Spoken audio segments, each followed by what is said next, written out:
போதுமே എനിക്കേനിയോ സ്തുതി യാചിക്കാൻ നന്മകൾ പോതുമേ എനിക്കേനിയോ സ്തുതി നന്ദിയോടെ ഞാൻ സ്തുതി പാടിടും എൻ്റെ യേശുനാഥ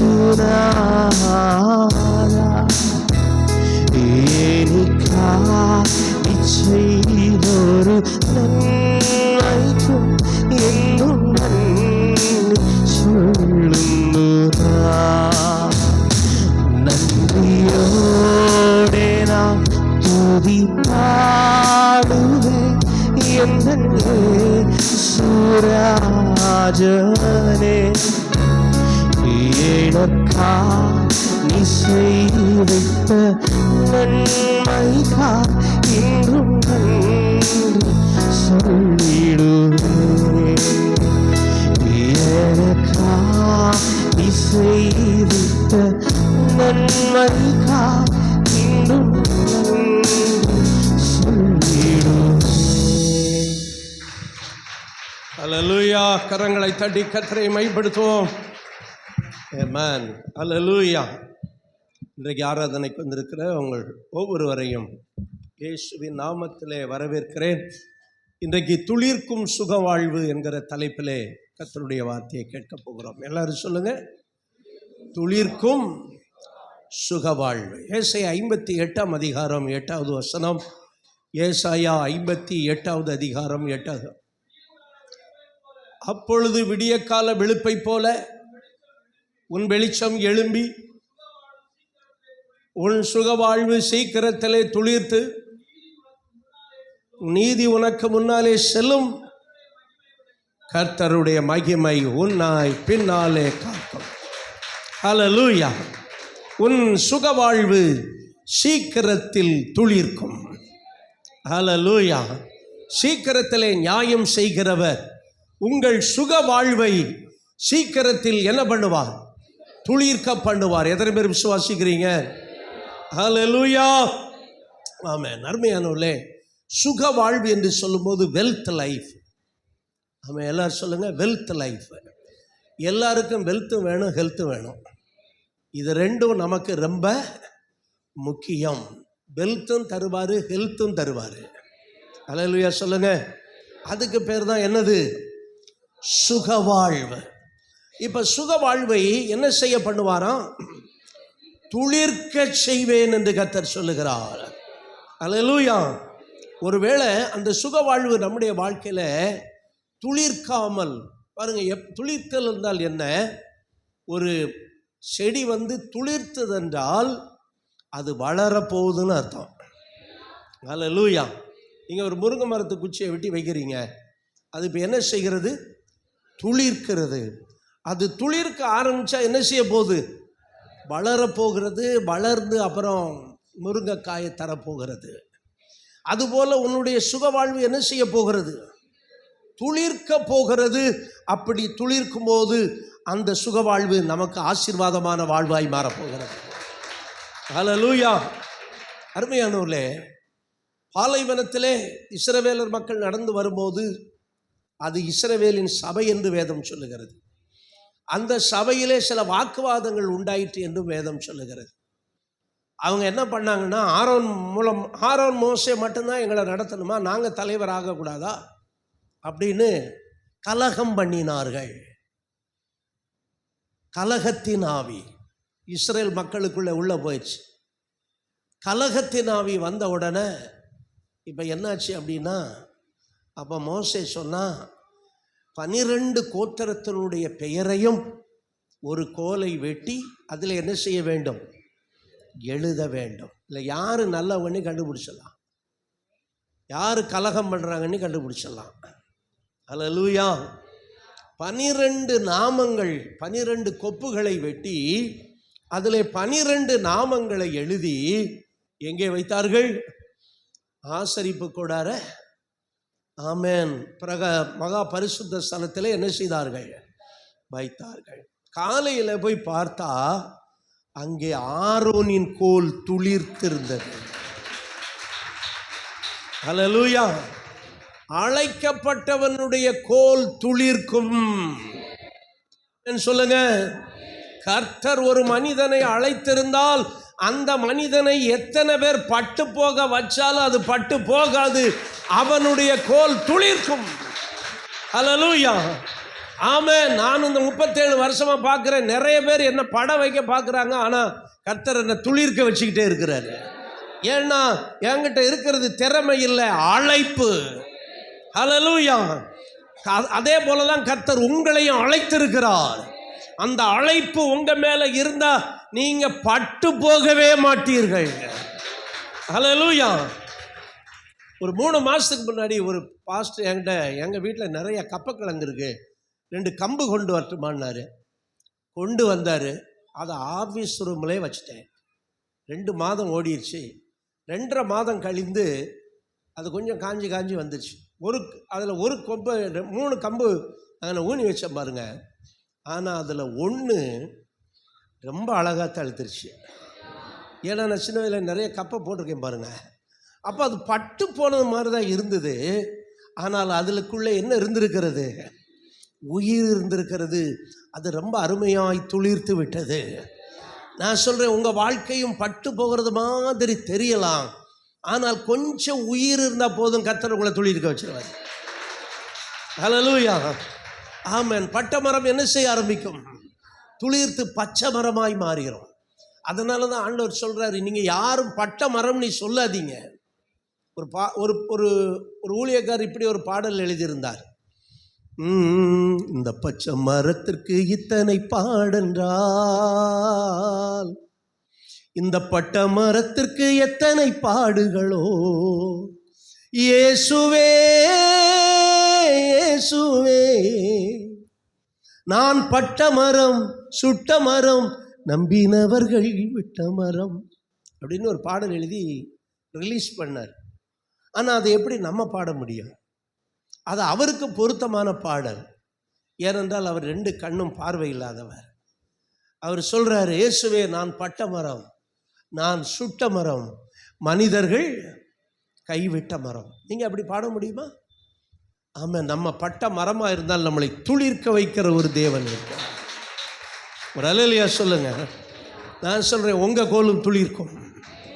அல்லேலூயா. ஆமாம். உங்களுக்கு விரோதமாக யாரும் கலகம் பண்ணுறாங்களா? உங்களுக்கு விரோதமாக யாரும் பிரச்சனைகளை எழுப்புறாங்களா? நீ என்ன பெரிய ஆளா அப்படின்னு சொல்கிறாங்களா? நீங்கள் ஆண்டவர் சமூகத்தில் நீங்கள் இருந்தீங்கன்னா, if you be the presence of God, உங்கள் கோல் துளிர்க்க ஆரம்பிக்கும். இன்னைக்கு மனுஷன் நம்மளை கொஞ்சம் துளிர்க்க வைக்கிற மாதிரி பார்ப்பான், ஆனால் முடிவில் கைவிட்டுருவான். ஆனால் கர்த்தர் நம்மளை பட்டு போகிற நிலைமையிலும் துளிர்க்க வைப்பார். ஏன்னா அவர் நெறிந்த நாணலை முறியாமலும் மங்கி எரிகிற திரியை நம்ம எப்பவுமே ரொம்ப பிரைட்டாக எரியலை பாருங்க.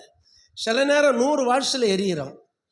சில கிறிஸ்துமஸ் நேரத்தில் ஒரு 1000 வாட்ஸுக்கு போகிறோம். அதுக்கப்புறம் மற்ற நாட்கள் எல்லாம் வெறும் 0 வாட்ஸுக்கு வந்துடுறோம். 0 வாட்ஸ் கிடையாது, அது 15 வாட்ஸு.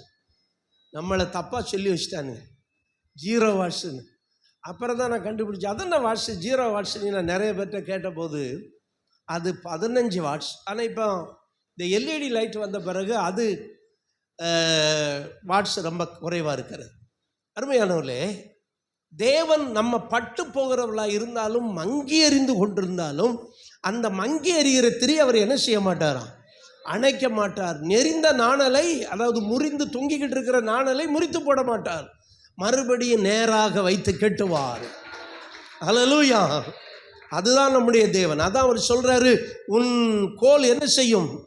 துளிர்க்கும். உன் சுக வாழ்வு என்ன செய்யும்? துளிர்க்கும். ஒருவேளை கொஞ்சம் பட்டு போனது மாதிரி தெரியும், ஆனால் திடீர்னு தண்ணி ஊற்றின உடனே துளிர்க்க ஆரம்பிச்சிடும். நிலத்தில் வச்ச உடனே என்ன செய்ய ஆரம்பிச்சிடும்? துளிர்க்க ஆரம்பிச்சிடும். கவலைப்படாதீங்க, உங்கள் வாழ்க்கை பட்டு அப்படியே இத்து விழுந்து போயிடாது. நான் ஒரு தடவை கட்டபொம்மனை தூக்கிலிட்ட புளிய மரத்தை பார்க்க போனேன். ஏன்னா சின்ன வயசில் கட்டபொம்மை வசனமெல்லாம் பேசுவோம்ல. புளிய மரம் எப்படி இருக்குன்னு பார்த்தா, அது ரொம்ப நாளைக்கு ஒரு 45 வருஷத்துக்கு 40 இல்லை, ஒரு 38 வருஷத்துக்கு முன்னாடி நான் போய் பார்த்தபோது அந்த மரம் பட்டு இருந்தது. ஆனால் அது கீழே விழுந்துடக்கூடாதுன்னு சுற்றி முட்டுக்கிட்ட எல்லாம் கொடுத்து வச்சுருந்தாங்க. ஆனால் இப்போ எல்லாம் ஒன்றுமே இல்லை. ஏன்னா அந்த மரத்தை பாதுகாக்கணும்னு நினச்சாங்க. பட்டு என்ன செஞ்சிருச்சு, அது இத்து ஒன்றுக்கு இல்லாமல் போயிடுச்சு. அது ஒன்றுமே பண்ண முடியலை. என்னென்னமோ பண்ணி பார்த்தாங்க, அந்த மரத்தை ஒன்றுமே பண்ண முடியலை. ஆனால் ஒரு மனிதன் பட்டு போகிற மாதிரி தெரியும் போது, வாழ்க்கையை முடிஞ்சு போச்சுன்னு சொல்லும் போது, கர்த்தர் அந்த பட்ட மரத்துக்கு கூட உயிர் கொடுத்துருவார். ஒரு அல்லேலூயா சொல்லுங்க. அந்த பட்ட மரத்துக்கு கூட ஜீவனை கொடுத்து அதை செழிக்க வச்சிருவாரு, துளிர்க்க வச்சிருவாரு. துளிர்த்துட்டா ஆமென், அதன் பிறகு ஆசீர்வாதம் தான். எத்தனை பேர் விசுவாசிக்கிறீங்க? அதான் சொல்றாரு, உன் சுகவாழ்வு சீக்கிரத்தில் துளிர்க்கும். எல்லாரும் சொல்லுங்க, என் சுகவாழ்வு ஆமென் என்ன செய்யும். இன்னைக்கு ஒருவேளை அந்த சுகவாழ்வு ஒருவேளை வியாதியிலும் வருத்தத்திலும் பலவீனத்திலும், அடிக்கடி வியாதி பிரதர், அடிக்கடி பிரச்சனை, அடிக்கடி செலவு, ஒரு பணத்தை மிச்சப்படுத்த முடியலை. ஆமென், முளம் ஏறினா ஜான் ஏறினா முளம் சறுக்குது இப்படிலாம் சொல்கிறவங்க இருக்கிறாங்க. நான் சொல்கிறேன், கர்த்தர் உங்கள் வாழ்க்கையை துளிர்க்க வைக்க போகிறார். இந்த 2025 சில பட்டம் வர போல் இருக்கிறவருடைய வாழ்க்கை துளிர்க்க போகிறது. ஹல்லேலூயா ஆமென். சிலர் சொல்லுவாங்க, ஒன்றுக்குமே லாயக்கில்லை அப்படின்னு சொல்கிறவங்கள கூட கர்த்தர் பயன்படுகிற பாத்திரமாய் மாற்றுவார். ஹல்லேலூயா. வேதம் சொல்லுகிறது, எந்த மனுஷனையும் பிரகாசிப்பிக்கிற மெய்யான ஒளிதான் நாம் ஆராதிக்கிற இயேசு. எந்த மனுஷனையும் தேறினவனாய் நிறுத்தும்படி, எல்லாரும் சொல்லுங்க, எந்த மனுஷனையும் தேறினவனாய் நிறுத்தும்படி இயேசுவையே நாங்கள் பிரசங்கிக்கிறோம். ஹல்லேலூயா. அப்ப இயேசு என்ன செய்வார்? எந்த மனுஷனையும் தேறினவனா மாத்திடுவார். ஹல்லேலூயா. நீங்க தேரலைன்னா இயேசுநாதர் பொறுப்பு கிடையாது. நீங்க சரியில்லாத ஆளுன்னு அர்த்தம். வகுப்புல டீச்சர் எல்லாத்துக்கும் தான் ஒரே மாதிரி பாடம் எடுக்கிறாங்க. அதனால சில பிள்ளைங்க நல்லா படித்து நல்லா மார்க் வாங்கிடுதுங்க, சில பிள்ளைங்க தேராமலே இருக்குதுங்க. என்ன பண்ண முடியும்? அதுக்காக டீச்சருக்கு பனிஷ்மெண்ட் கொடுக்க முடியாது. நம்மளும் தேர வைக்கிறதுக்கு தான் பார்க்குறோம், டீச்சர்ஸும் செண்டம் எடுக்கிறதுக்கு தான் பார்க்குறாங்க. ஆனால் படிக்கிற நேரத்தில் ஒழுங்காக ஸ்கூலுக்கு போகிறது கிடையாது, ஒழுங்காக பாடங்களை கவனிக்கிறது கிடையாது. நான் சொல்கிறதெல்லாம் ஏறிடுச்சா, நான் இன்னும் வால் மாத்திரம் இருக்கு நான் அப்படிங்கிறது நிறைய பேர். மோட்டில் ஒரு எலி போய்கிட்டு இருந்திருக்கா, அதே பார்த்துக்கிட்டு இருந்திருக்கான். சொன்னதெல்லாம் காலையில் ஏறிச்சாப்பா அப்படின்னு சார் கேட்டிருக்காரு. இல்லை சார், வால் மட்டும் இருக்கு. நான் அந்த மாதிரி பிள்ளைங்கள தேரவே மாட்டாங்க. 10 வருஷம் ஆனாலும், இன்னும் 50 வருஷம் ஆனாலும் ஜீசஸுக்காக எதையுமே செய்ய மாட்டாங்க. ஆனால் இயேசு என்ன செய்ய விரும்புகிறாரு? எந்த மனிதனையும் உன்னை துளிர்க்க வைக்க விரும்புகிறார். ஹல்லேலூயா. இயேசு வந்த உடனே வாழ்க்கை துளிர்க்கணும். ஹல்லேலூயா. நான் என்னைக்கு இயேசுவை ஏற்றுக்கிட்டேன்னா, அன்னையிலிருந்தே யூஸ்ஃபுல் வெசல்ஸாக இருந்தேன். ஒரு நாள் கூட வேஸ்ட் ஆஃப் லைஃப் கிடையாது. when I was very very young boy, அப்போமே சண்டே கிளாஸ் நடத்த ஆரம்பித்தேன். என்ன துளிர்க்க ஆரம்பிச்சிச்சு. எதையாவது ஒன்று செய்யணும். ஊர் ஊராக போய் காஸ்பல் சொல்ல ஆரம்பித்தேன், ஜெபம் நடத்த ஆரம்பித்தேன். ஒரு நாள் நானும் என்னுடைய நீண்ட கால நண்பர் ஒரு நாள் காரில் வந்துட்டு இருக்கும்போது சொன்னேன், எப்பா நீ அந்த காலத்தில் எவ்வளோ பயன்பட்ட, நீ அந்த காலத்தில் காட் உன்னை எப்படி யூஸ் பண்ணார், அவன் இன்னைக்கு யூஸ் பண்ணுறாரு. ஹல்லேலூயா. என்றைக்கு இயேசு உள்ள வந்தாரோ அன்னைக்கு லைஃப் என்ன ஆகணும்? துளிர்க்கணும், கருகக்கூடாது. கருகிற வாழ்க்கை வேஸ்ட் ஆஃப் லைஃப். ஆனால் துளிர்க்கணும். அது துளிர்த்தது மட்டுமல்ல, அது பூத்தது ஒரே இரவிலே. அது பூத்து வாதுமை பழங்களை கொடுத்தது எவ்வளவு நாள் கழிச்சு? ஒரே இரவிலே. ஆண்டவர் உன்னை துளிர்க்க வச்சார்னா எல்லாம் ஒரே இரவில் நடக்கும், ஒரே நாள் நடக்கும். ஹல்லேலூயா. ஆனா என்ன, நம்ம இடம் கொடுக்கறதே இல்லை. நம்ம அவருக்கு இடம் கொடுக்கறதே இல்லை. அப்புறம் ஒண்ணுமே செய்ய முடியாது. நீங்க இன்னும் எத்தனை வருஷம் ஆனாலும் நீங்க அதே மாதிரி இருப்பீங்க.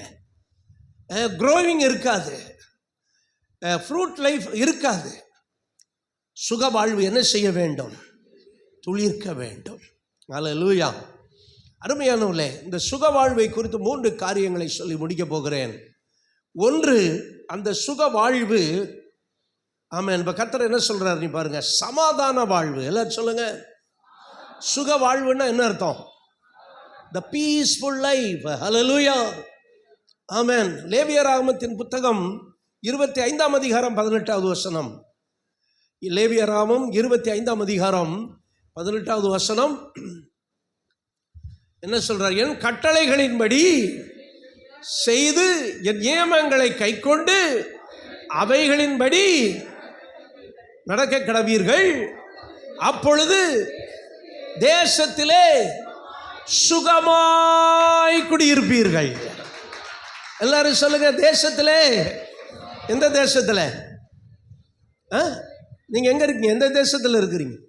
இந்திய தேசத்திலே. சொல்லுங்க, சுகமாய் குடியிருப்பேன். எத்தனை பேர் நமக்கு விரோதமாக எளிமைக்கிட்டு தான் இருக்காங்க, ஆனால் துளிர்க்க மாட்டேங்குது. எலும்பி தான் பார்க்குறாங்க. கிறிஸ்தவத்தை அழிச்சணும், அவனை அழிச்சணும், இவனை அழிச்சணும், சபையை இடிக்கணும், ஆனால் துளிர்க்கலை. ஏன்னா கர்த்தர் சொல்லிட்டாரு, நீங்கள் எப்படி இருப்பீங்க? சுகமாய். அப்படின்னா சமாதானமாய். அல்லேலூயா. ஒரு சுக வாழ்வுன்னா என்ன வாழ்வு? அது சமாதான வாழ்வு. அல்லேலூயா. ஆண்டவர் 12 கோத்திரத்தை ஆசீர்வதிக்கும் போது ஒரு கோத்திரத்தை எப்படி ஆசீர்வதிக்கிறார் நீ பாருங்க. உபாகமம் 33ஆம் அதிகாரம் 28வது வசனம். டியூட்டர்நாமி உபாகமம் 33:29.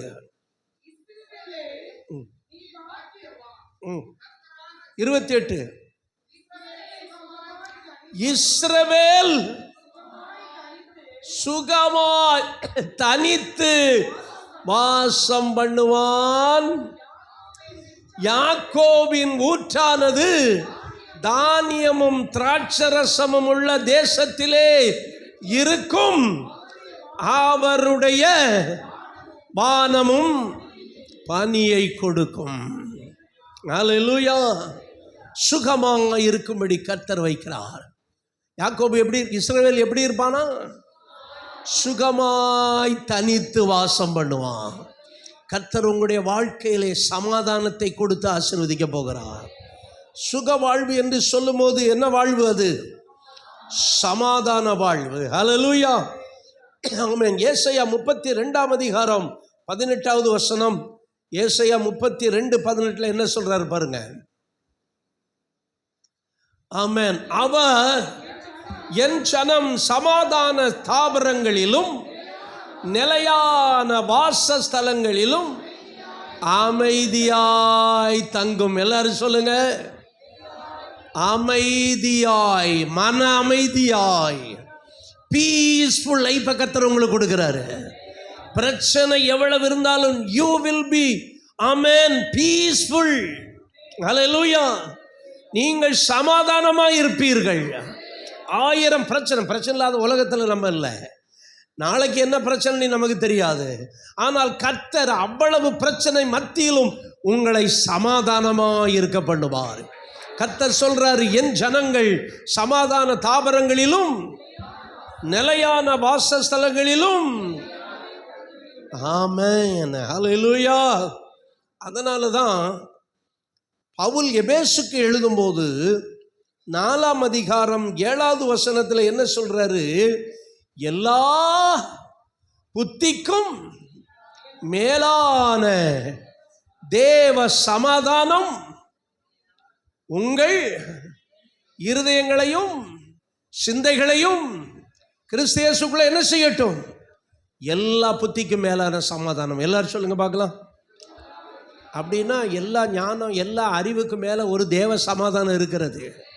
கர்த்தருடைய பிள்ளைகளே, அந்த சமாதானத்தோடு தான் நம்ம இந்த உலகத்தில் வாழணும். கர்த்தர் சொல்றாரு, நான் உங்களுக்கு சுக வாழ்வை தருவேன். அந்த சுக வாழ்வு என்ன செய்யும்? துளிர்க்க ஆரம்பிக்கும். அதுதான் என்ன வாழ்க்கை? the peaceful life. ஹல்லேலூயா.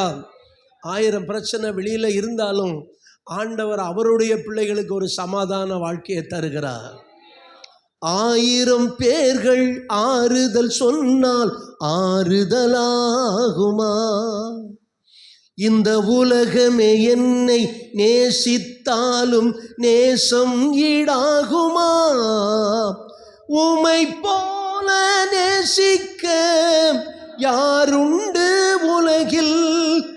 என் பேச்சும் நீரே, மூச்சும் நீரே, என் வாழ்வில் எல்லாம் நீரே, வாழ்வில் எல்லாம் நீரே. எனக்கு அன்பானவர்களே, நான் சொல்கிறேன், 1000 பிரச்சனைகள் உங்களை தேடி வந்தாலும் அவர் தருகிற சமாதானத்திற்கு ஈடாகாது. ஹல்லேலூயா. இன்றைக்கு நம்ம எல்லாரும் பிரச்சனை மத்தியில் வாழ்கிறோம், போராட்டங்களின் மத்தியில் வாழ்கிறோம். ஆனால் அவர் தருகிற சமாதானத்தில் தான் இன்றைக்கி ஆராதனைக்கு வந்திருக்கிறோம். ஆமென் சொல்லுங்க பார்க்கலாம். ஆமென். 2வதாக ஆமென், சுக வாழ்வு என்பது ஆமென் குறைவிலும் திருப்தியான வாழ்வு. ஆமென் சொல்லுங்க. குறைவிலும் ஹல்லேலூயா சமாதானமாக இருக்கிறோம். 2வது கர்த்தர் நம்மளை எப்படி ஆசீர்வதிக்கிறார்? திருப்தியாக ஆசீர்வதிக்கிறார்.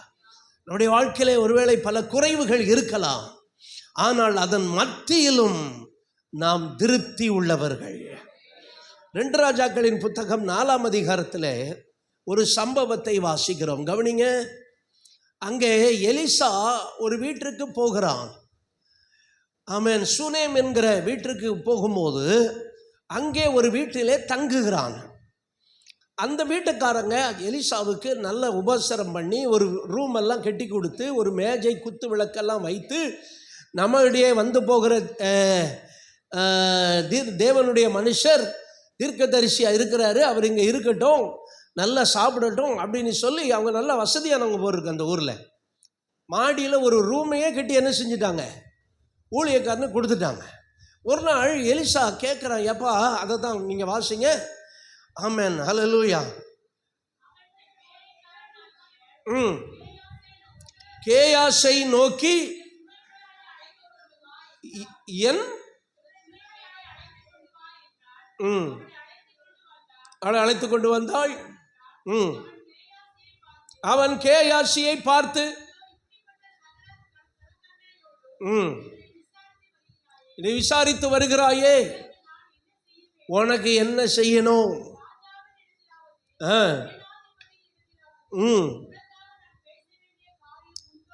ஆமென். உனக்கு என்னாவது குறை இருக்கா, ஏதாவது ப்ராப்ளம் இருக்கா? எங்களை இவ்வளவு கர்சனையாக கவனிக்கிறியே, உனக்கு இவ்வளவு கர்சனையாக நீ கவனிக்கிறியே, உன்கிட்ட ஏதாவது குறை இருக்கா, பிரச்சனை இருக்கா? இல்லை நான் ராஜா கிட்ட ஏதோ ரெக்கமெண்ட் பண்ணணுமா, இல்லை பெரிய சேனாதிபதி கிட்ட நான் ரெக்கமெண்டு பண்ணணுமா நீ விசாரிக்கிறான். அப்பொழுது அவள் என்ன சொல்றார்? 14ஆம் வசனத்தில்,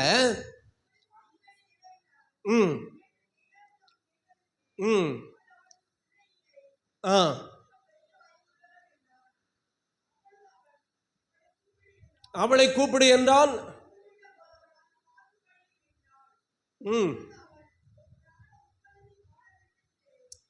உனக்கு எதுவும் குறை இருக்கான்னு கேட்கும் போது அவ என்ன சொல்றா? என் ஜனத்தின் நடுவே நான் சுகமாயிருக்கிறேன் என்றால். கரங்களை தட்டி கர்த்தரை மகிமைப்படுத்துங்க. ஆமென். என் ஜனத்தின் நடுவே, எல்லாரும் சொல்லுங்க. ஆனா அவளுக்கு என்ன இல்லை? குழந்தை இல்லை. நிறைய வசதி இருந்தது, பெரிய பங்களா இருந்துச்சு, நல்ல சம்பளம், நல்ல சம்பாத்தியம் இருந்துச்சு. ஆனா என்ன இல்லை? குழந்தை இல்லை. அந்த குறைவோடு அவள் வாழ்ந்து கொண்டிருந்தாலும் அவள் எலிசா கிட்ட என்ன சொல்றா? என் ஜனத்தின் நடுவே நான் சுகமாயிருக்கிறேன். குறைகளை பார்க்கவில்லை. அவளுக்கு இருந்த குறையை என்ன செய்யல? அவ பெருசுபடுத்தல. ஆமென். தேவனுடைய மனிதனை தொந்தரவு பண்ணக்கூடாதுன்னு அவ சொன்னா. என்ன சொன்னா? என் ஜனத்தின் நடுவே நான் ஆமென் சுகமாயிருக்கிறேன். ஹல்லேலூயா. என் அன்பு தேவனுடைய பிள்ளைகளே, ஆண்டவர் நம்முடைய சுக வாழ்வை எப்படி கொடுக்கிறாரு பாருங்க. குறைவுள்ள வாழ்க்கையிலும் நம்மளை திருப்தியாக நடத்துகிறார். கரங்களை தட்டி கர்த்தரை மகிமைப்படுத்துங்க. அவர் நம்மளை திருப்தி படுத்தலைன்னா நம்மளால என்ன செய்ய முடியாது? திருப்தி அடையவே முடியாது. பண பிரியன், பணத்தினால் என்ன செய்வதில்லை? திருப்தி அடைவதில்லை. சிற்றின்ப பிரியன், சிற்றின்பத்தினால் திருப்தி அடைவது இல்லை. அது அவனை திருப்திப்படுத்தாது. திருப்திப்படுத்துகிற ஒரே ஒருவர் கர்த்தர் தான். ஹல்லேலூயா. ஆகவே தேவன் என்ன செய்கிறாரு? அந்த சுக வாழ்வுனா என்ன சொல்றாரு? உன்னுடைய குறைவு மத்தியில நான் உன்னை திருப்தியாக்குகிறேன். ஆமென் சொல்லுங்க பார்க்கலாம். நம்முடைய வாழ்க்கையில குறைவுகள் வந்தாலும் அது பெருசல்ல, திருப்தியாக்குகிற ஒரு தேவன் இருக்கிறார் என்பதை நாம் அறிந்து கொள்ள வேண்டும். ஹல்லேலூயா. ஆமென். நான் அந்த ஒவ்வொரு ஞாயிற்றுக்கிழமை சாயங்காலம், அதாவது ஒவ்வொரு மாதத்தின் முதல் நாளில் ஞாயிற்றுக்கிழமை சாயங்காலம் வைக்கிற கூட்டத்தில் சில காரியங்களை சொல்லுவேன் பாருங்க. அதில் என்னன்னா, பவுல் சொன்ன காரியம் ரொம்ப அற்புதமான ஒரு காரியம். பிலிப்பியர் 4ஆம் அதிகாரத்தில் ஆமென் பவுல் என்ன சொல்கிறான் பாருங்க. 11வது வசனம். பிலிப்பியர் 4ஆம் அதிகாரம் 11வது வசனம். என் குறைச்சலினால் நான் இப்படி சொல்லுகிறது இல்லை, ஏனெனில் நான் எந்த நிலைமையில் இருந்தாலும் மன ரம்மியமாயிருக்க கற்றுக்கொண்டேன். ஹல்லேலூயா. நம்ம கற்றுக்கொள்ள வேண்டிய ஒரு பாடம் என்னன்னா, எந்த நிலைமையில் இருந்தாலும் மன ரம்மியம். ஹல்லேலூயா. மன கொதிப்பு கிடையாது. இன்றைக்கி நிறைய பேருக்கு இரத்த கொதிப்பு இருப்பாங்கள்ல. இரத்த கொதிப்புன்னா அது என்னது இங்கிலீஷில்? Blood pressure. இரத்த கொதிப்பு கூட மாத்திரை இருக்குது.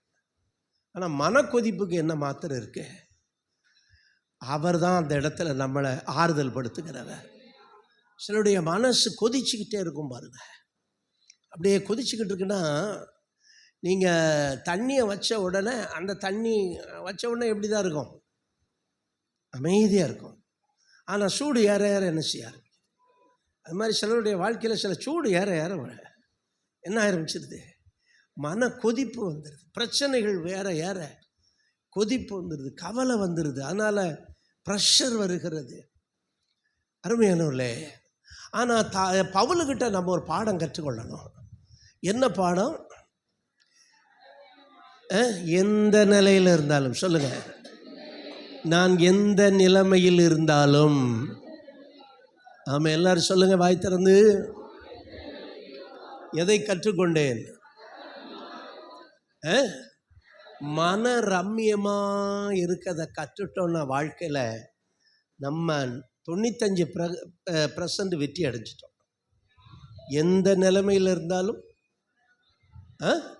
அதை மட்டும் பழகிட்டோம்னா நம்ம எந்த அளவுக்கு வெற்றி அடைஞ்சிட்டோம். இந்த காசுக்கு ஒரு பேர் இருக்குது, அதுக்கு பேர் சக்கரம். பணத்துக்கு ஒரு பேர் இருக்குது, என்னது? சக்கரம். அந்த சக்கரம் என்ன செய்ய ஆரம்பிக்கும்? சுட்டிக்கிட்டே போகும். அதனால் இன்றைக்கி உங்கள் கையில் இந்த காசு இருந்துச்சுன்னா நாளைக்கு அது யார் கையில் இருக்குன்னு தெரியாது. சிலர் என்ன பண்ணுவாங்க தெரியுமா? அந்த பணத்தில் இன்சியலை போட்டு விட்ருவாங்க, மறுபடியும் நம்ம கையில் வருதான்னு பார்க்குறது. நான் சொல்கிறேன், அந்த பணம் நீ இன்சியல் நீ எதை போட்டாலும் உங்கள் கையில் என்ன செய்ய போகிறதில்ல, அது எங்கேயோ போயிடும். அது இன்னைக்கு இருக்கிற பணம் நாளைக்கு எங்கேயோ போயிடும். அது சக்கரம் என்ன செஞ்சிருது? ஆமாம், இன்றைக்கி ஆயிரங்களை நம்ம பாக்கெட்டில் வச்சுருப்போம், நாளைக்கு ஜீரோவில் இருப்போம். எல்லாம் என்ன ஆயிரும்? செலவழிஞ்சு போயிடும். அதனால் எது மேலே மட்டும் நம்ம ட்ரஸ்ட்டை வைக்கக்கூடாது, மணி மேலே வைக்கக்கூடாது. இந்த மணி மாறும் மணி.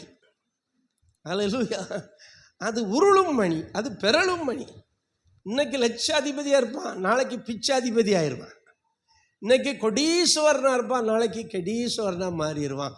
ஏன்னா பணம் வந்து அவன் கையில் என்ன செய்யாது? நிற்காது. பணம் வந்தவுடனே ஒரு மாதிரி நம்ம வாழ்க்கையும், பணம் இல்லாதவுடனே ஒரு மாதிரி நம்ம பிஹேவ் பண்ணுறது இருக்கக்கூடாது. எந்த நிலைமையில் இருந்தாலும் மன ரம்மியமாய் இருக்க என்ன செய்ய வேண்டும்? கற்றுக்கொள்ள வேண்டும். அதை பவுல் கற்றுக்கிட்டாரு.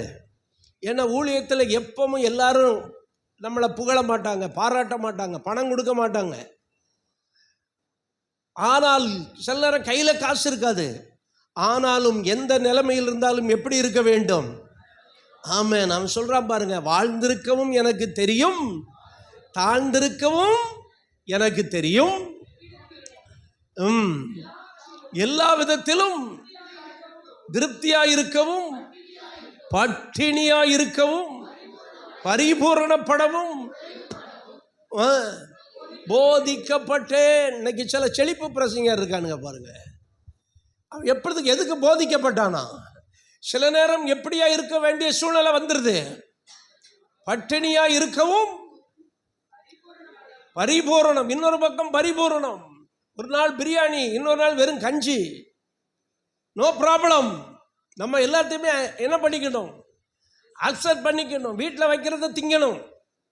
வீட்டில் வைக்கலன்னா உடனே எங்கடாத்துக்கு ஜொமேட்டோ. சில பிள்ளைகிட்ட செல்ஃபோனை கொடுக்க முடியலை. ஏன்னா அதில் ஆர்டர் போடுறதுக்கு காலையில் வந்து கதவை தட்டி, காலையில் இல்லை ஒரு அரை மணி நேரத்தில் கதவை தட்டிக்கிட்டு இருக்கிறேன். அதெல்லாம் மேலே போயிடுச்சுங்க இந்த ஜொமேட்டோக்கு ஆர்டர் போடுற பிள்ளைகள்லாம். சரி, ஒரு நாள் பிரியாணி இல்லைன்னா ஒரு நாள் கஞ்சி சாப்பிட்டுக்கலாம், எந்த நிலைமையில் இருந்தாலும். ஆமாம், அவரோட பட்டினி போடலை. ஒருவேளை சூழ்நிலை நிமித்தம் பட்டினியாக இருக்கவும் குறைவுபடவும் போதிக்கப்பட்டேன். சில வேளை குறைவுகள் கூட வரலாம் சூழ்நிலையில்.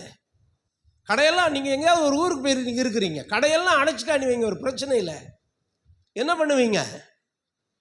ஒரு கடை கூட இல்லை, கையில் கட்டுக்கட்டாக பணத்தை வச்சு பணத்தை பிச்சு திங்க முடியுமா? வேஸ்ட். 1987 வருஷம் எம்ஜிஆர் இறந்து போனார். நான் வருஷம் சொல்ல சரியா நீ தெரியல. நாங்கள் எங்கேயோ மதுரையில் மாட்டிக்கிட்டோம். ஒன்றும் இல்லை, ஒரு கடையும் இல்லை. எம்ஜிஆருக்கு உயிரை கொடுத்தானே இவனுங்க உயிரை விட்டுக்கிட்டு இருக்கிறானுங்க.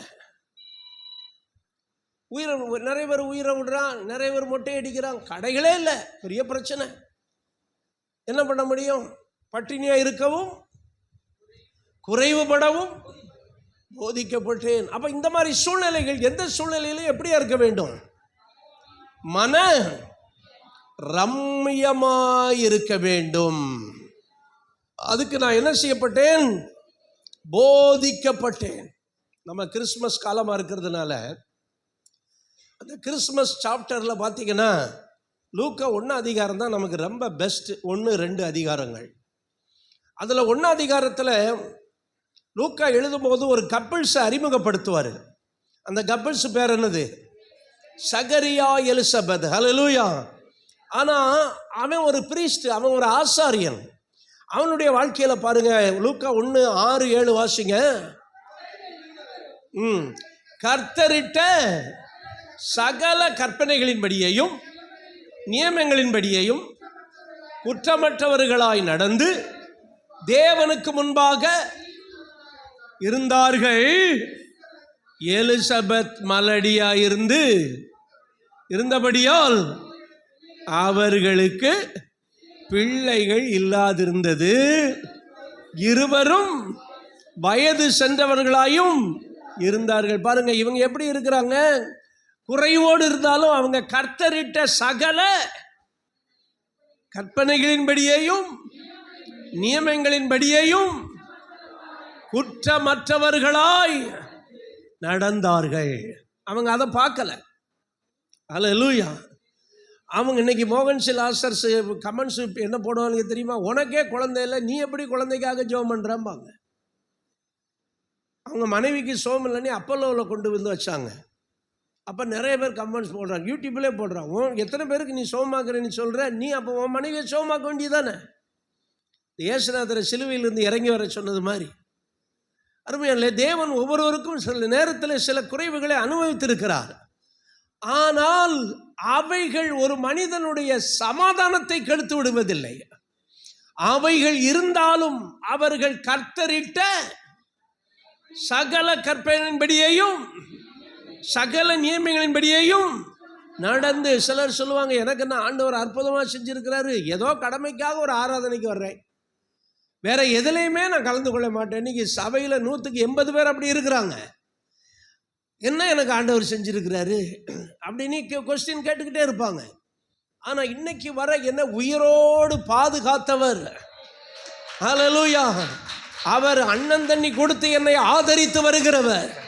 இதை உணர்றவங்க என்ன பண்ணுவாங்க? கர்த்தர் எனக்கு செய்த நன்மைகளுக்காக நான் இன்னும் அவருக்காக செயல்படுவேன், இன்னும் நான் அவருக்காக செயல்படுவேன். அப்படிதான் அவங்க நினைக்கணும். இவங்க என்ன பண்ணியிருக்கணும்? என்னங்க இவ்வளோ நாளாச்சு குழந்தை இல்லை, நீங்கள் எதுக்கு போய் ஆசாரி ஊழியம் செய்ய போறீங்க? ஒழுங்கா வீட்டில் கிடங்க. சில மனைவிமார்கள் கெடுத்துருவாங்க, அதே நேரத்தில் சில கணவன்களும் கெடுத்துருவாங்க. உனக்கெல்லாம் வேற வேலை இல்லையா அப்படின்னு. ஆனா இவங்க 2 பேருக்குள்ள ஒரு மனமும் இருந்தது, கர்த்தர் மேல நம்பிக்கை இருந்தது. அவ இவனை கெடுக்கல, இவா அப்படின்னு சொல்ல வேண்டாம், அவங்க வயசானவங்க. ஆனாலும் பைபிள் படி அப்படிதான் நம்ம சொல்ல முடியும். ஊழியத்தை கெடுக்கிறவங்களும் இருக்கிறாங்க. ஊழியத்தை நல்லா இன்ட்ரெஸ்ட் செய்ய, நீங்க எதுக்கு அங்கெல்லாம் போறீங்க, உங்க பாட்டுக்கு ஆராதனைக்கு போறீங்களா வாரீங்களா அப்படி இருங்க. இது சபிக்கப்பட்ட ஏவாளின் ஆவி. இது சர்ப்பமானது தன்னுடைய தந்திரத்தினாலே ஏவாளை வஞ்சித்தது போல உங்கள் மனமும் கிறிஸ்துவை பற்றிய அன்பில் இருந்து உண்மையில் இருந்து விலகுமோ என்று நான் பயந்திருக்கிறேன். The false counsel. அந்த மாதிரி கவுன்சில் என்ன ஆகும்னா உங்க வாழ்க்கையின் ஆசீர்வாதத்தை கெடுத்துடும். இவங்க 2 பேரும் வாழ்க்கையில குறைவு தான் இருந்துச்சு, வயசும் போச்சு, பிள்ளையும் பரவாயில்ல, ஆனால் கர்த்தருடைய வேலையை செய்வோம். ஹல்லேலூயா. கர்த்தருக்கு ஊழியம் செய்வோம். ஆமென். இன்னைக்கு எதையாவது சில குற்றம் கண்டுபிடிச்சுக்கிடுவாங்க. கர்த்தருக்காக எதுவும் செய்யறதுன்னு நினைக்கிறது கிடையாது. அப்புறம் அதை வச்சே மெயின்டைன் பண்றது. நான் இதை எதையுமே பார்க்கறது இல்லை, நான் கர்த்தரை மட்டும்தான் பார்க்குறேன். அது எனக்கு கொடுத்த வேலையை நான் செஞ்சுக்கிட்டே இருக்கிறேன். இன்னும் அவர் வேலை செய்ய எனக்கு பலன் கொடுத்தாருன்னா நான் ஆண்டவருக்கு நன்றி சொல்கிறேன். 100 நாள் படுக்கையில் இருந்தேன், இந்த எல்லா ஊழியங்களும் தடைபட்டுச்சு. அதில் சபை ஊழியத்தை விட எனக்கு இப்போ இந்த என்பிஎன் ஊழியம் பெரிய ஊழியமாக தெரிகிறது. ஆனால் அது தடைபடலை. கர்த்தர் அப்புறம் சில ஆலோசனையை கொடுத்து அதை நடத்த வைத்தார். அல்லேலூயா சொல்லுங்க. அருமையான இல்லையா? அதனால நான் எல்லாம் பெர்ஃபெக்டாக இருந்தால் சபையில் நிற்கிறேன், இந்த இடத்துல நிற்கிறேன். பல குறைவுகள் இருக்கிறது, பல பிரச்சனைகள் இருக்கிறது. ஆனாலும் கர்த்தர் இட்ட சகல கற்பனையின்படி. ஹல்லேலூயா. இல்லைங்க எனக்கே ப்ராப்ளமாக இருக்குது, நான் எதுக்கு பிரசங்கம் பண்ணிட்டா நம்ம இருக்க முடியும்? கர்த்தர் நல்லவர். பலவீனம் வந்தாலும் அதன் மத்தியில் கர்த்தருக்கு ஸ்தோத்திரம். குறைவுகள் வந்தாலும் அதன் மத்தியில் கர்த்தருக்கு, தேவைகள் வந்தாலும் அதன் மத்தியில் கர்த்தருக்கு, சிலர் ஒத்துழைத்தாலும் ஒத்துழைக்க விட்டாலும் கர்த்தருக்கு ஸ்தோத்திரம், சிலர் இடையில கைவிட்டாலும் கர்த்தருக்கு ஸ்தோத்திரம். எந்த நிலைமையில் இருந்தாலும் என்ன பெஸ்ட் பிலீவர்ஸ் பாருங்க, வாழ்க்கையில் அவ்வளவு குறை இருந்தாலும் குறைவை பார்க்கறதே கிடையாது. கர்த்தர் இட்ட சகல கற்பனைகளிலும் ஆமென் திருப்தியா இருந்தாங்க. எல்லாரும் சொல்லுங்க பார்க்கலாம். திருப்தியாக்கி நடத்திடுவா, நம் தேவைகளை சந்திப்பா. ஆமென்.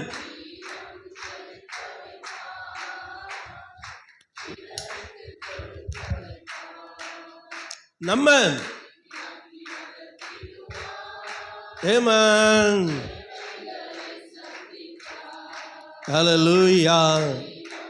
நிற்க வைப்பா. ஆமென். ஆனா உலக மனுஷன் அப்படி இருக்க மாட்டான் பாருங்க. உலக மனுஷன் திருப்தியே அடைய மாட்டான். நம்ம உலக மனுஷன் மாதிரி இருக்கக்கூடாது.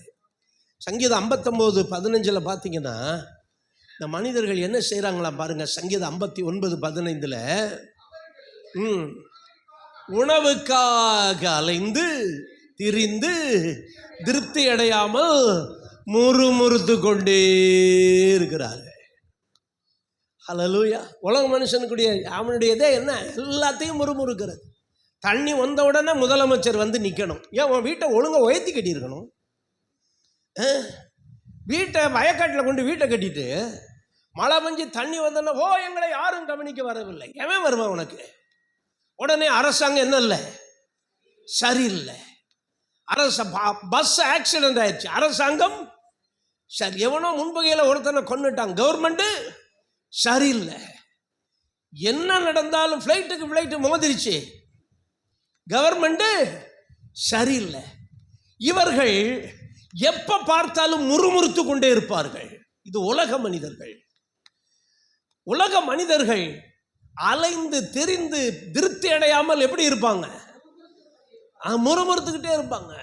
எதுக்கும் முறுமுறுத்துக்கிட்டே, அது சரியில்லை, இது செல்ல, அந்த செல்ல, இது செல்லன்னு. ஆனால் நீதிமானோ தான் திருப்தியாய் புசிக்கிறான். நீதிமொழிகள் 11:25 சொல்லுகிறது, நீதிமான் தனக்கு திருப்தி உண்டாக புசிக்கிறான். நீதிமானுடைய ஆத்மா எப்படி இருக்கிறது? திருப்தி அடைகிறது. அல்லேலூயா சொல்லுங்க. அப்ப சுக வாழ்வுன்னா குறைவின் மத்தியிலும் திருப்தியா இருக்கிறது.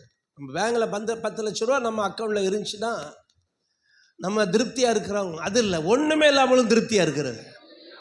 அல்லேலூயா, ஆமென். லட்சங்களை கர்த்தருக்காக செலவிட வேண்டும். அல்லேலூயா, ஆமென். நான் நேற்று தினத்தில் நாங்கள் போய் பல ஆயிரங்கள், இதுவரை ஊழிய ஆரம்பிச்சிருந்து இத்தனை ஆயிரம் பணத்தை செலவு பண்ணதே இல்லை. ஆனால் நான் சொன்னேன், இது பத்தாது, அடுத்த வருஷமெல்லாம் 1 லட்சம் செலவு பண்ணணும் கர்த்தருடைய காரியங்களுக்காக. கரங்களை தட்டி கர்த்தரை மகிமைப்படுங்க. ஹல்லேலூயா, ஆமென். என் அன்பு தேவனுடைய பிள்ளைகளே, தேவன் அப்படி நம்மை ஆசீர்வதிக்கக்கூடியவராக இருக்கிறார்.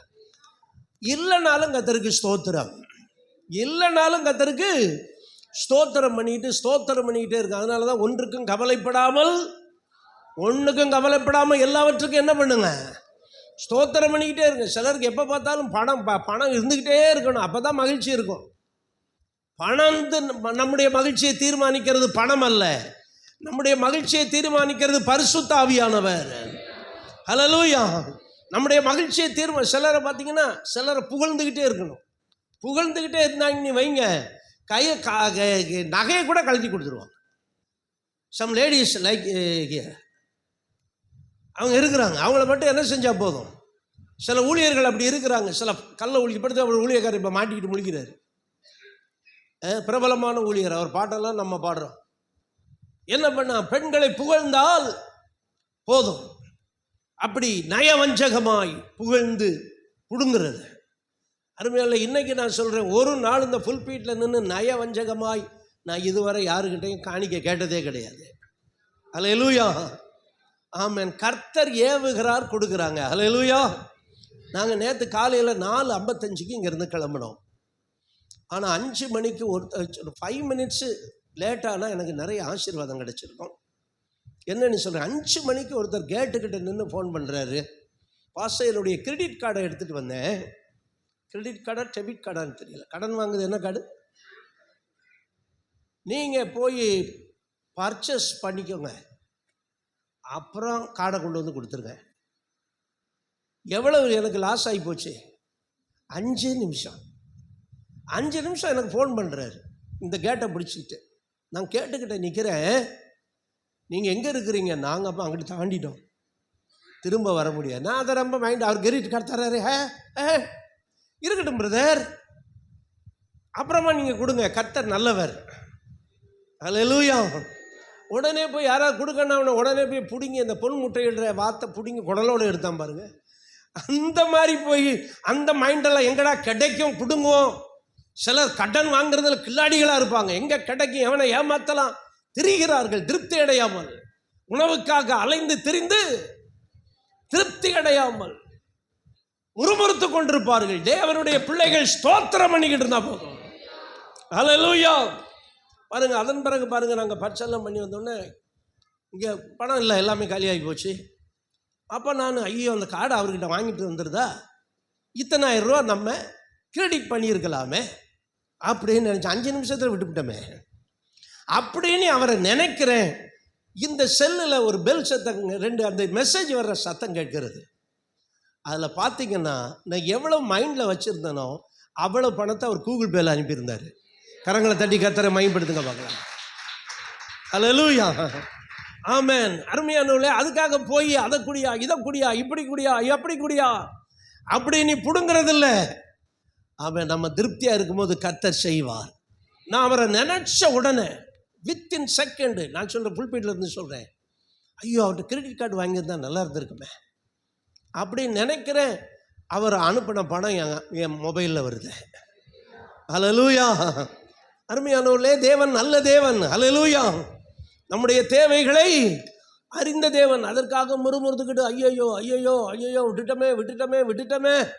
விட்டுட்டமேன்னா ஆண்டவர் பாப்பாரு, நீ இதுக்கு தான், பணத்துக்காக தான் நீ போய் பண்ணுறியா அப்படின்னு சொல்லிடுவார். அதை குறித்து எந்த மைண்டில் நான் ஏற்றலை. கர்த்தர் தேவைகளை சந்தித்தார். ஒரு அல்லேலூயா சொல்லுங்க பார்க்கலாம். நம்மை திருப்தி ஆக்கிற ஒரு சுக வாழ்வை கர்த்தர் தருவார். ஸ்தோத்திரம் மட்டும் சொல்லுங்க. ஆமென். குறைவுகள் நிறைவாகும். இந்த கிறிஸ்மஸ் நாட்களில் நிறைய தேவைகள் இருக்கலாம். ஆனால் நீங்கள் ஸ்தோத்திரம் மட்டும் சொல்லுங்க. இயேசு 5 அப்பத்தையும் 2 மீனையும் எடுத்து, பைபிள் படிக்காதீங்க, நான் பிரசங்கம் பண்ணிக்கிட்டு இருக்கும்போது என்ன பாருங்க, 5 அப்பத்தையும் 2 மீனையும் எடுத்து என்ன செய்தார்? ஸ்தோத்திரம் பண்ணினார். எல்லாரும் சொல்லுங்க பார்க்கலாம். ஸ்தோத்திரம் பண்ணுங்க, உங்க குறைவுகள் நிறைவாகும். ஹல்லேலூயா, ஆமென். முறுமுறுத்துக்கு இருந்தோம்னா உள்ளகம் போயிடும். அப்புறம் என்ன ஆண்டவர், என்ன கடவுள், என்ன சபை, என்ன பாஸ்டர், இப்படி முறுமுறுத்துக்கிட்டீங்கன்னா உள்ளகம் போயிடும். இருக்கிறத வச்சு கர்த்தருக்கு ஸ்தோத்திரம் பண்ண பண்ண பண்ண நாம் திருப்தியாகி கொண்டே இருப்போம். அதுதான் சுக வாழ்வு. எத்தனை பேர் திருப்தியாக இருக்கிறீங்க? ஒரு அல்லேலூயா சொல்லுங்க. கர்த்தர் கொடுத்த எல்லாவற்றிலும் நம்ம திருப்தியாக இருக்கும்போது கர்த்தருடைய ஆசீர்வாதம் நம்மை நிரப்பும். நான் 3வது பாயிண்ட் சொல்லி வேகமாக முடிக்க போகிறேன். சுக வாழ்வு என்பது பிளெஸட் லைஃப், ஒரு ஆசீர்வாதமான வாழ்க்கை. எல்லாரும் சொல்லுங்க பார்க்கலாம். ஒரு ஆசீர்வாதமான வாழ்க்கை. ஹல்லேலூயா, ஆமென். என் அன்பு தேவனுடைய பிள்ளை, ஆண்டவர் என்ன சொல்ல? லேவியராகமம் 28 18 19 வாசிங்க. லேவியராகமம் 25ஆம் அதிகாரம் 18 19.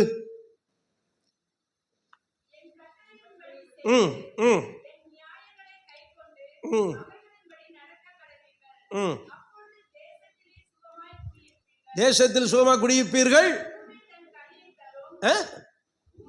பூமி தன் கனியை தரும், நீங்கள் திருப்தியாய் சாப்பிட்டு சுகமாய் குடியிருப்பீர்கள். அல்லேலூயா, கர்த்தர் சொல்றாரு. ஆமென். நீங்கள் எப்படி இருப்பீர்கள்? ஆசீர்வாதமாய் இருப்பீர்கள். இந்த இடத்துல அந்த வார்த்தை சுகமாய் இருப்பீர்கள்னா என்ன அர்த்தம் சொல்லுங்க? நான் ஆசீர்வாதமாய் இருப்பேன்னு சொல்லுங்க. பூமி தன் பலனை தரும். ஆமென் சொல்லுங்க. அப்ப அந்த பூமியில தான் கர்த்தர் நம்மளை வச்சிருக்கிறாரு. அப்ப நமக்கு தேவையான பணத்தை எல்லாம் இந்த பூமியிலிருந்தே அவர் தருவார். உங்கள் தேவைகளை எல்லாம் கர்த்தர் இந்த பூமியிலிருந்தே சந்திப்பார். நீங்கள் சாப்பிட்டு திருப்தியாக சாப்பிட்டு அதில் சுகமாய் குடியிருப்பீர்கள். ஆமென். இதுதான் கர்த்தருடைய ஆசீர்வாதம். என் அன்பு தேவனுடைய பிள்ளைகளே, ஆமென். உன் சுக வாழ்வு சீக்கிரத்தில் துளிர்க்கும் என்று கர்த்தர் சொன்னார். சுக வாழ்வுன்னா ஆசீர்வாதமான ஒரு வாழ்வு. அதுலேயும் என்ன ஆசீர்வாதமான ஒரு வாழ்வு தெரியுமா? கர்த்தர் நம்மை ஆசீர்வதிக்கும் போது அது புரண்டு ஓட வேண்டும். உன் களஞ்சியங்கள் பூரணமாய் நிரம்பும், உன் ஆலைகளில் புரண்டு ஓடும். நான் எப்பவுமே அதை தான் ஆசீர்வாதம்னு நினைக்கிறேன். எது ஆசீர்வாதம்? என்னிலிருந்து சில நன்மைகள் மற்றவர்களுக்கு போக வேண்டும். அல்லேலூயா. என்னிலிருந்து எல்லாமே தீஸ்ரா தீஸ்ரா நீ தனக்கே வாங்கி கொண்டல்ல, என்கிட்ட இருந்து அது ஓவர்ஃப்ளோ ஆகி இன்னொருத்தனுக்கு போகணும், இன்னொருவர் ஆசீர்வதிக்கப்பட வேண்டும். அதை தான் நான் ரொம்ப விரும்புகிறேன்.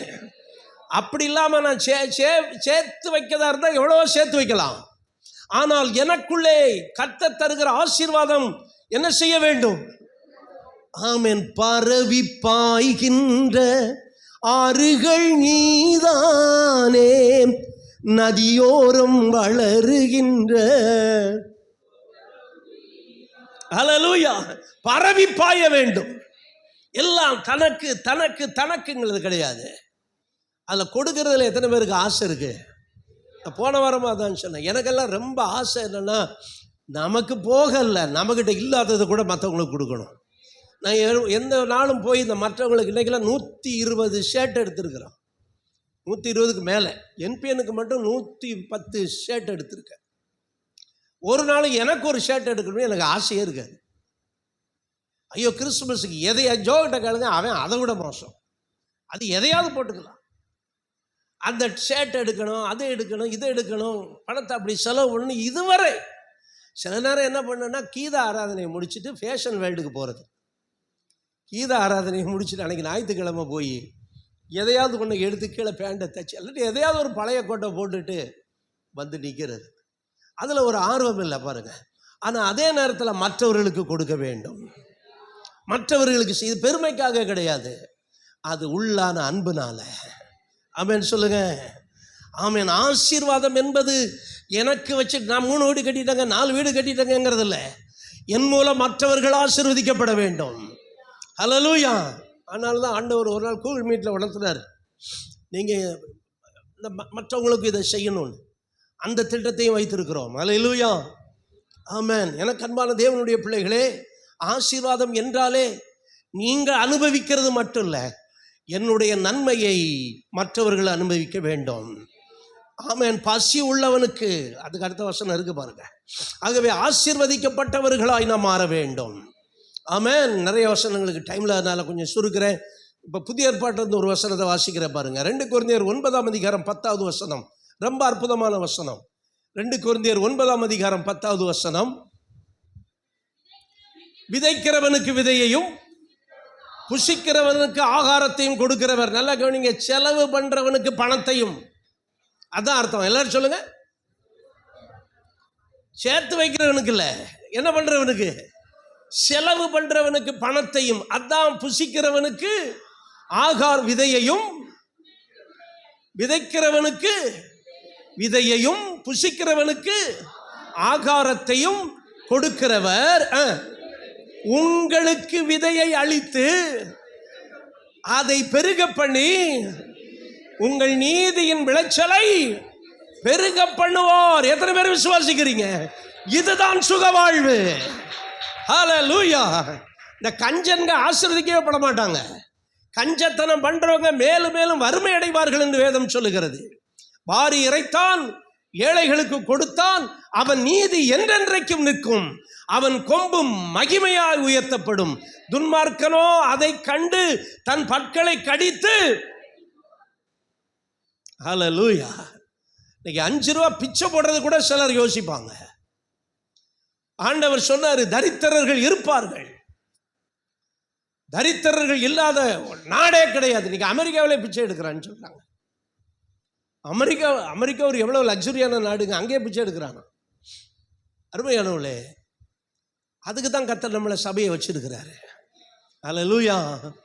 ஆமன். உங்களுக்கு விதையை அளித்து அதை பெருக பண்ணி நீதியின் விளைச்சல்களை வர்த்திக்க பண்ணுவார். உடைய சுகவாழ்வு துளிர்க்கும். நான் முடிக்க போறேன். 3 ஆசீர்வாதங்களை சொன்னேன். அந்த சுகவாழ்வில் என்னது? 1 the peaceful life. 2வது திருப்தியான ஒரு வாழ்க்கை. மற்றவங்கள பார்க்காதீங்க, கர்த்தர் கொடுத்ததுக்காக ஸ்தோத்திரம் பண்ணுங்க. ஆமென். 3வது the blessed life. ஆனால் இதை how to receive these blessings, அதை மட்டும் சொல்லிட்டேன். பார்க்கலாம். ஏசாயா 58ஆம் அதிகாரம். நான் வேறு இன்றைக்கி ஷர்ட்டை இன் பண்ணிவிட்டு பெல்ட்டு அணியாமல் வந்துட்டேன். அது வேறு எனக்கு கஷ்டமாக இருக்கிறது. கர்த்தர் நல்லவர். ஆனாலும் இம்மட்டும் எனக்கு சுகம் கொடுத்த தேவனுக்கு கரங்களை தட்டி கர்த்தரை பயன்படுத்தினார். ஆமென். என்ன செய்ய வேண்டும்? ஏசாயா 58ஆம் அதிகாரம் 6வது வசனத்திலிருந்து வாசிக்கலாம். அக்கிரமத்தின் கட்டுகளை அவிழ்க்கணும். எப்படி? ஃபாஸ்டிங் மூலம், உபவாச ஜபத்தின் மூலம்.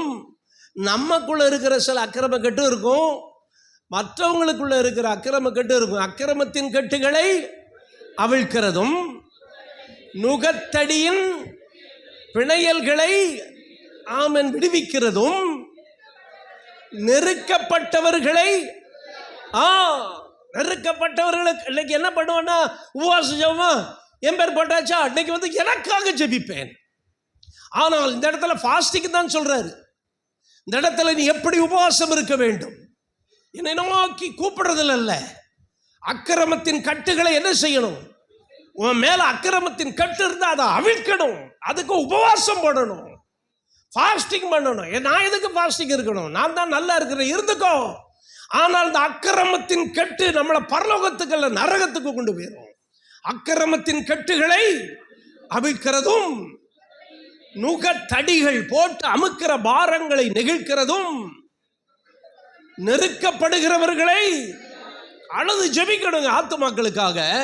இன்னைக்கு நான் நல்லா இருக்கிறேன், அது போதும் எனக்கு அப்படின்னு நீங்க இருந்தீங்கன்னா இந்த வார்த்தை நிறைவேறாது. யாருக்கு சுகவாழ்வு உண்டாகும்? நெருக்கப்பட்டவர்களை ஆமா, பிரச்சனை இல்லை. எத்தனை பேர் நீங்க அழுதுகிட்டு இருக்கிறாங்க, கண்ணீர் வடிச்சுக்கிட்டு இருக்காங்க. நம்ம சமாதானமா சபைக்குள்ள இருக்கிறோம். அப்படிப்பட்ட மக்களுக்காக உபவாசம் இருந்து சாப்பிடாம கொள்ளாம திறப்பின் வாசல்ல நின்று என்ன செய்யணும்? ஜெபிக்கணும். அக்கிரமத்தை நெருக்கப்படுகளை விடுதலையாக்கிட்டு அப்புறம் சகல நுகத்தடிகளையும் எடுத்து போடுகிறதும் பசி உள்ளவனுக்கு who needed person, hallelujah, பசி உள்ளவர்களுக்கு ஆகாரத்தை பகிர்ந்து கொடுக்கிறது. பசி உள்ளவன் இருக்கானா? இருக்கான். நீதியின் மேல பசி தாகம் உள்ளவர்கள் இருக்காங்க. அவங்களுக்கு இயேசு மேல பசி இருந்துச்சுன்னா நம்ம இயேசு என்கிற ஆகாரத்தை கொடுக்கணும். அதுதான் சபை, அதுக்கு தான் நம்மளை வச்சிருக்கிறாரு. பசி உள்ளவனுக்கு ஆகாரத்தை பகிர்ந்து கொடுக்கிறதும் துரத்துண்ட சிறுமையானவனை இந்த சபையிலே கூட்டி சேர்க்கிறதும். எத்தனை பேர் சபையில மக்களை கூட்டி சேர்க்கிறீங்க? யோசிச்சு பாருங்க. எவ்வளவு பேர் துரத்துண்டு போயிருக்கிறாங்க. அதுதாங்க ஆண்டவருக்கு பிரியம். அதுதான் உபவாசம். நம்ம அல்லேலியா போட்டுட்டு சொன்ன உடனே நான் வசனம் அதெல்லாம் கிடையாதுங்க. வசனம் வாசிக்கலாம், வாசிக்காம கூட போகலாம். பாட்டு பாடலாம், பாட்டு பாடாம கூட போகலாம். காணிக்க கூட போடாம போகலாம். ஆனா நோக்கம் என்ன? பசி உள்ளவனுக்கு என் ஆகாரத்தை நான் என்ன செய்ய வேண்டும்? Share your bread. உடைய அப்பத்தை என்ன பண்ணு? பகிர்ந்து கொடு. Jesus is bread. ஹல்லேலூயா. ஒரு நபருக்கு இயேசுவை கொடுக்க வேண்டும். பசி உள்ளவனுக்கு ஒரு ஆகாரத்தை பகிர்ந்து கொடுக்கிறதும், வீட்டிலே சேர்க்கிறதும், சபையிலே சேர்க்கிறதும். சிறுமையானவர்களை தேடி கண்டுபிடிச்சு என்ன செய்யணும்? சபையில் சேர்க்கணும். இல்லைங்க, சபையில் அப்படியெல்லாம் சேர்க்கக்கூடாது. பாஸ்டருக்கு ஆள் வந்துடும். ஆள் வந்துட்டுனா பண்ண நம்மளை மதிக்க மாட்டார். somebody thinking like this, what a cheap thought. All credit goes to our God, not pastor. Hallelujah. நம்முடைய எல்லா மகிமை யாருக்கு போகுது? தேவனுக்கு போதுங்க. ஹல்லேலூயா. பவுல் யார்? அப்பல்லோ யார்? அவர்கள் நீங்கள் ரட்சிக்கப்படும்படி கர்த்தர் ஏற்படுத்தின ஊழியர்கள். ஹல்லேலூயா. இப்படியெல்லாம் யோசிச்சிங்கன்னா நீங்கள் எப்படி கர்த்தருடைய பிள்ளைகளாக இருக்க முடியும்? எப்படி கர்த்தருக்காக சாதிக்க முடியும்? பசி உள்ளவனுக்கு ஆகாரத்தை என்ன செய்ய வேண்டும்? பகிர்ந்து கொடுக்க வேண்டும். துரத்துண்ட சிறுமையானவனை என்ன செய்ய வேண்டும்? சபையில் என்ன செய்ய வேண்டும்? சேர்த்து கொள்ள வேண்டும். இதெல்லாம் நம்ம செய்யும் போது ஹல்லேலூயா நம்முடைய சுகவாழ்வு துளிர்க்கும். ஞாயிற்றுக்கிழமை ஒரு பிரசங்கத்தை கேட்டவுடனே உங்கள் சுகவாழ்வு துளிர்ச்சிச்சுன்னா எனக்கும் ரொம்ப நல்லது தான். நீங்கள் துளிர்த்தா தான் அங்கே சபையும் துளிர்க்கும். ஹல்லேலூயா. ஆமென். நீங்கள் துளிர்க்கும் போது தான் சபையும் துளிர்க்கும். ஆனால் ஒரு பிரசங்கத்தில் அது துளிர்க்காதே. நான் பண்ணுற பிரசங்கத்திலையும் ஜெபத்திலையும் துளிர்க்கும்னா எனக்கு என்ன கவலை? அப்புறம் துளிர்க்க வச்சிட வேண்டியதானே. அது முடியாது. ஆண்டவர் சொல்கிறாரு, நீ உபவாசம் பண்ணி நீ சாப்பிடாமல் கொள்ளாமல் உட்கார்ந்துருந்து உன் அக்கிரமத்தின் கட்டுகளை அவிழ்த்து உன் நுகத்தடிகளின் பிழைகளை நெகிழ்த்து பசி உள்ளவனுக்கு உன் ஆகாரத்தை கொடுத்து நெருக்கப்படுகிறவனுக்கு போய் உதவி செஞ்சு துரத்துண்ட சிறுமையானவனை நீ கூட்டி கொள்ளும் போது, இங்கே இதெல்லாம் செய்யும் போது கர்த்தர் சொல்கிறாரு, உன் சுக வாழ்வு எங்கே இருந்தாலும் துளிர்க்க ஆரம்பிச்சிடும். அது கல்லுக்குள்ளே இருந்தாலும் கல்லை பேத்துக்கிட்டு வந்துடுவான் சுக வாழ்வு. இதெல்லாம் செய்யணும். Master do it. இதெல்லாம் நம்ம செய்கிறதுக்கு தான் கர்த்தர் சபையை வச்சிருக்கிறாரு. சபையிலிருந்து இந்த ஆசீர்வாதங்கள் எல்லாம் போகிறது. ஆமென் சொல்லுங்க. அப்பொழுது நம்முடைய சுகவாழ்வு துளிர்க்கும். ஹல்லேலூயா. உன் சுகவாழ்வு சீக்கிரத்தில் துளிர்க்கும். எல்லாரும் முழங்கால் படியிட்டு ஹல்லேலூயா. என் சுகவாழ்வு சீக்கிரத்தில் துளிர்க்கும், தேவ கிருபையோ என்னை என்றும் நடத்தும். என் சுகவாழ்வு சீக்கிரத்தில் துளிர்க்கும், தேவ கிருபையோ என்னை என்றும் நடத்தும். கவலை எனக்கில்லை, கலக்கம் எனக்கில்லை, பயமும் எனக்கில்ல, ஒரு கவலை எனக்கில்ல, என் சுக வாழ்வு சீக்கிரத்தில் துளிர்க்கும். தேவ கிருபையோ என்னை என்றும் நடக்கும். சொல்லுங்க, என் சுக வாழ்வு.